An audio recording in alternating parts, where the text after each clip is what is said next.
Hello, saints and scholars. Welcome back to Theo Life, where today I'm going to ask, do you have soul?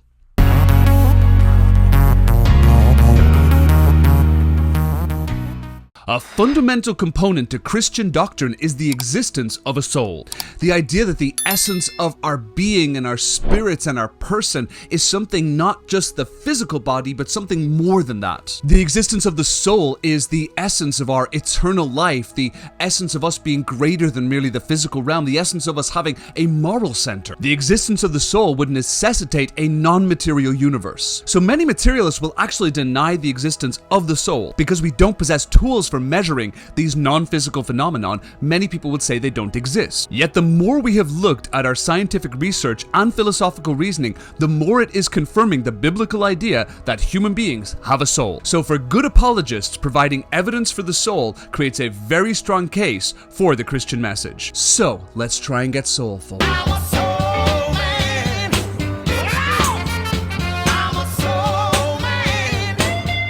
Before we look at the shared experience and evidence for the soul, let's look at our own personal subjective experience. We're going to do this through three areas: the existence of a soul, the eternal soul, and the soul's relationship with the body. This can be difficult to do. One thing that's kind of weird about the soul is you've only got the one soul. You'll always kind of live within your soul. You can't like step into someone else's soul and try it out for a bit. So it's kind of a weird thing to measure. But a good way to help people understand the soul is to try and help them have an experience of understanding their own soul. Sure, here we have this old soul ticking away within us for years and years, and we never have a second thought about it. So start with this. Think about yourself thinking about yourself. Yeah, that's kind of complicated. I was trying, but I can try more, I guess. Maybe I'll think smarter things now with the same brain I had before. But think about your own consciousness. Now that's kind of weird because when you think about it, you need to have a consciousness working to understand your own consciousness. Let's try another weird experiment. Imagine for a second you're a blue-footed booby. And yes, the reason I picked that animal is because I like to say the words blue-footed booby. Imagine having an old waddle along a rock with your little old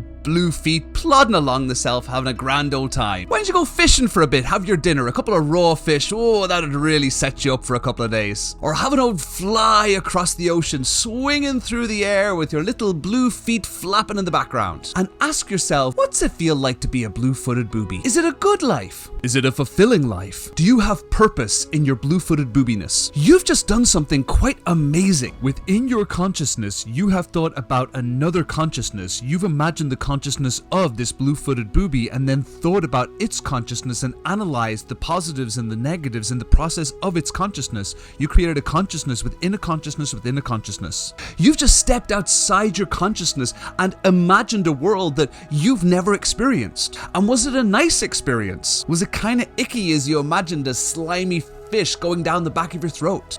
Did you see yourself married with a nice blue-footed booby family? Or did you long to be back in your own human shell? These experiences are called qualia. Qualia is an internal subjective phenomenon we only experience as individuals. These experiences happen within the mind or the soul. They're subjective feelings that we have within us. And there's something quite unique to the human experience. A powerful ability to imagine and examine and think about your conscious. The very ability to create other consciousness and imagine things outside of our physical existence makes us a unique species. The ability to imagine new things and analyze the quality of this consciousness and life experience is something unique to the human soul. Next, let's think about our eternal soul. Close your eyes for a minute and try and stop thinking about your body. Imagine the essence of your being is a glowing orb of light. Imagine your fears and your ambitions and your passions and your doubts and your sincerity and your love and your secrets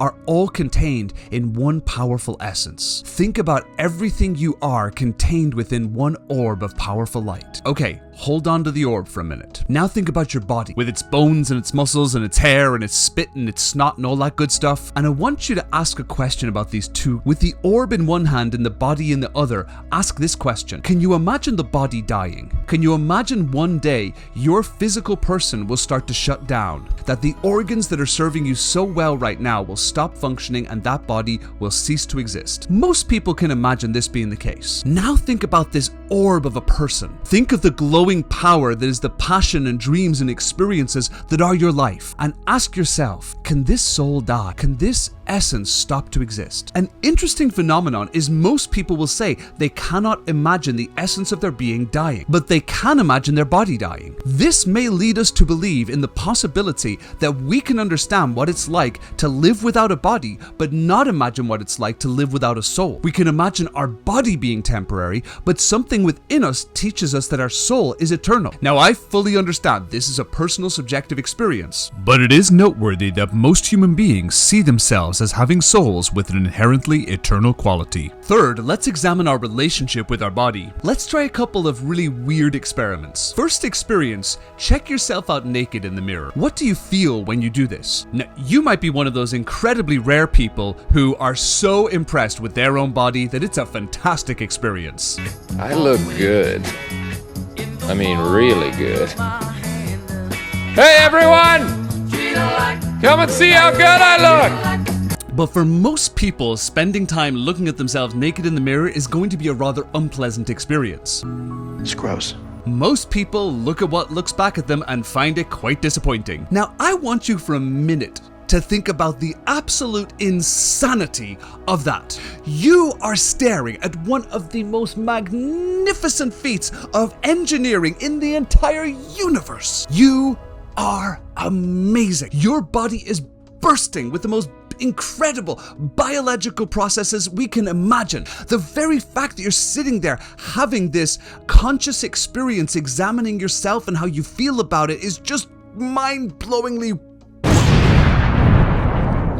Yet we look at this and we think,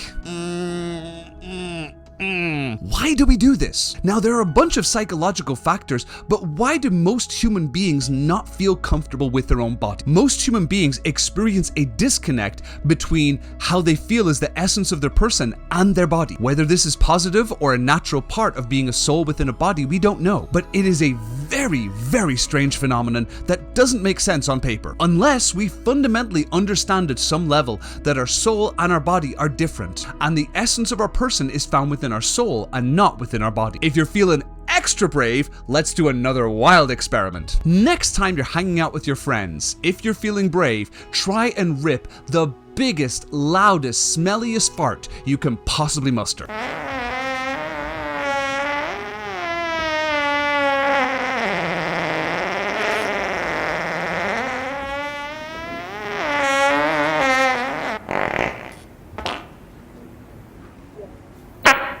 What do you think everyone's response would be to that? Now, if you have wonderful friends like mine, you'd probably get a good laugh. If you're with certain members of your family, you might get looks of disgust. If you're doing it in a job interview, you're not getting a promotion at McDonald's. Was that a fart? I don't know. I can taste it. Here's the question. Why? Why do people find farting rude or funny or weird? It is a universal human experience that everyone has experienced thousands of times within their life. But it's not just farting. Bums are funny. Going to the bathroom is the endless source of the most wonderful comedic material. If you think potty humor is the lowest form of humor, I will fight you. Why is it funny to say blue-footed boobies? 'Cause it is. Well, technically it is toilet humor, which you claim to enjoy. It is not toilet humor, it is toilet tragedy. It's a very weird thing we have where we find certain elements of our physical processes to be quite strange, upsetting, or hilarious. Mostly hilarious. Could this be further evidence of the disconnect we feel as human beings? If the essence of our being is non-physical and that non-physicality is pushed within a physical existence, there would be a strange sense of tension. Why would we find farting so weird? Because the essence of our being is a non-physical being that doesn't fart. Oh, that's kind of disappointing, no farting in heaven. But if you put something that is immaterial and doesn't experience certain biological process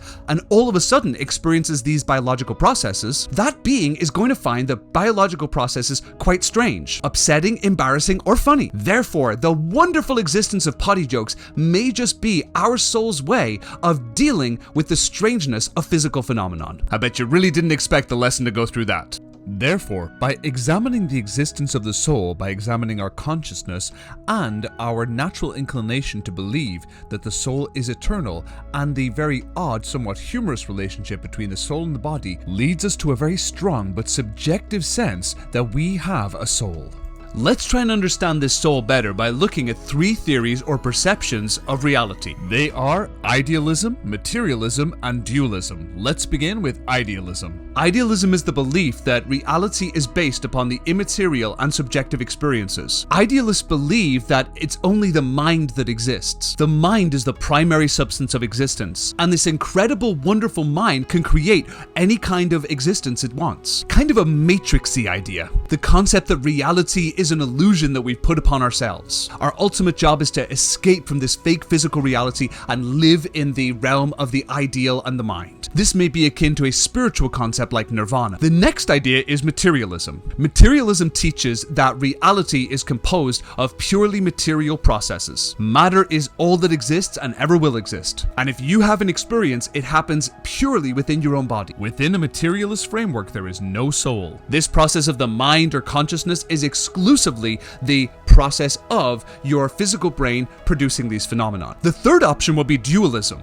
This is the belief that the universe is made up of material and immaterial substances. The material world that we see and experience around us, and the spiritual world, which would be the existence of our soul and other spiritual entities. A dualist would say that in some degree, the immaterial spiritual and the material physical do interact with each other, but they are two separate and distinct entities. Idealism is generally believed within certain religious frameworks like pantheism, or within some aberrant Christian theologies, such as the Christian Science movement or Word of Faith movement.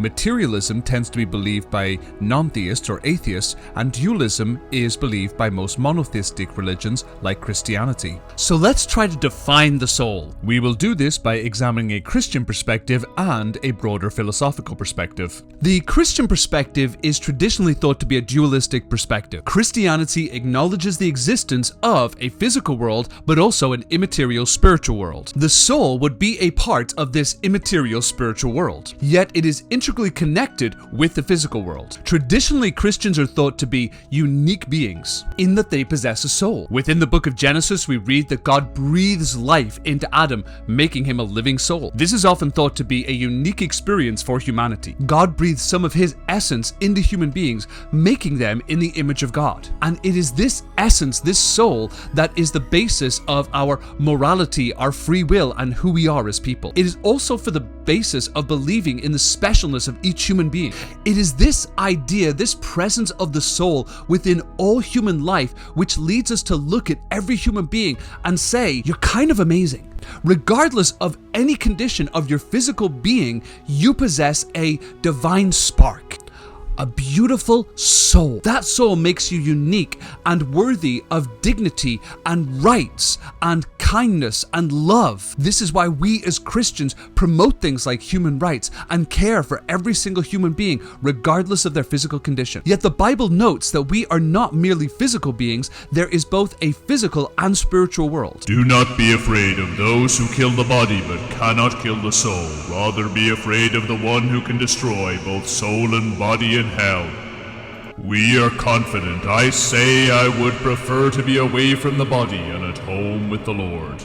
Showing that while both realms of experience exist, they can be separated from one another. From a philosophical perspective, the soul is often perceived as the essence of a human being, and unlike a physical organ like the brain, the soul is not subject to the material laws of the universe. So, take a minute, dig into the essence of your soul. Hang out there for a little bit. Get to know your soul a little bit better as we try to answer the question, have you got soul?